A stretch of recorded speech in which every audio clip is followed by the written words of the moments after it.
কাজ করবে। আমি তা বলছি যে ওর আমি ইস্তফার কথা বলছি যে এর পরের বার যখন দ্বিতীয় যখন ভোট হবে তখন তাই সেখানে তখন দেখো কি হয়। এসে গেছ তো ফিরে আর কদিন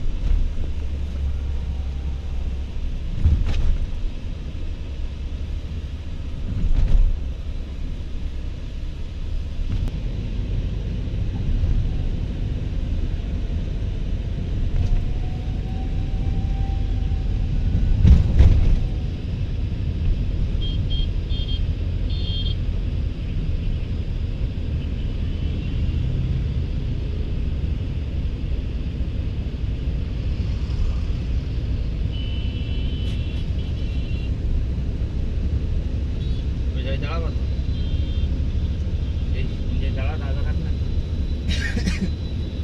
কোথাতে যাও? তাহলে বারাসাতে যদি লোক পাইছে, এইদিকে যাও। এই যে দেখা সালাদ না ওরা একটা জামের দিন